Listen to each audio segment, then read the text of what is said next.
এই জানো, একটা ছেলে না আমাকে দেখতে দেখতে ড্রেনে পড়ে গেছে। বলো কি, তাই নাকি? গায়ের রং ফর্সা, মাথায় হালকা টাক আছে, ছেলেটা দেখতে কি এরকম? হ্যাঁ হ্যাঁ, একদম ঠিক পড়ছো। তুমি কি চেনো নাকি তারে?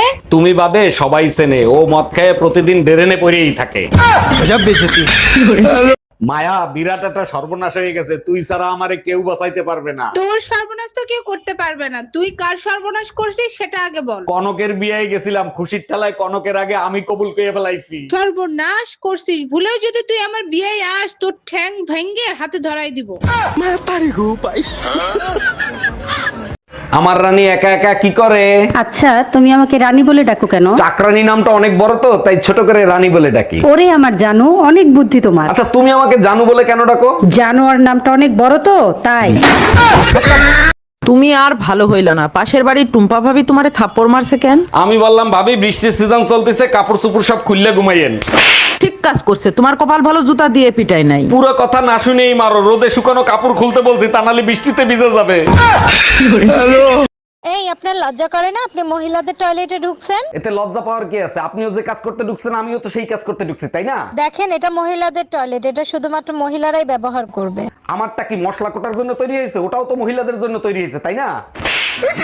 অসহ্য গরম, একদম সহ্য করতে পারতেছি না। তা সহ্য করবা কি করে? তোমার থেকে বেশি শিক্ষিত যে। আমার থেকে গরম বেশি শিক্ষিত মানে কি? মানে সোজা, গরম সব সময় 35-40 ডিগ্রি নিয়ে চলে। ও আচ্ছা।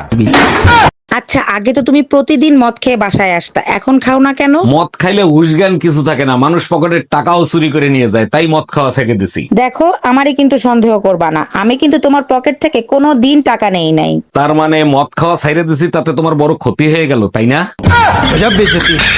অরুণ ভাই, আপনার বিয়ে তো ফ্যামিলি থেকে দিচ্ছে, তা আপনার অনুভূতি কি? ভাবি, গ্রামের মেয়ে অনেক সরল সোজা, মাঝে মাঝে ফোনে কথা হয়। বলেন কি? তা ফোনে কি কথা বলেন, আমার একটু শোনাবেন না? এক্ষুনি শুনিয়ে দিচ্ছি। হ্যালো বেবি, 4 দিন পর তো আমাদের বিয়ে, তা বাসর ঘরের কি প্রস্তুতি নিছো? বেবি, তুমি একদম টেনশন নিও না, আমি দিনে 2বার পাট খেতে প্র্যাকটিস করি। সব সময় ভালো কাজ করবেন, দেখবেন খুশি আপনি না চাইতেই পেয়ে গেছেন। হ্যাঁ, আমি তো সরকারি গোডাউনের মাল, সবাই চাইলেই পাইবে। বুঝলাম না, আপনি কিডা? আমার নামই তো খুশি। আরে ভাবি, এই গরমে রোদে দাঁড়ায় কি করতেছেন আপনি? অরুণ ভাই, আমার কর্ম হিসাবে জাহান্নামের আগুন ছাড়া তো কিছু পাবো না, তাই গরম সহ্য করার প্র্যাকটিস করতেছি। এইটা কোনো কথা বললেন? ভালো কর্ম করেন, সংসারের সবাই নিয়ে সুখে শান্তিতে থাকেন। অরুণ ভাই, প্রয়োজনে জাহান্নামের আগুন সহ্য করব, তবু ওদের সুখে শান্তিতে থাকতে দিব না। ও বাসলাম যারে ভালো আমি, সেই তো দিল কষ্ট।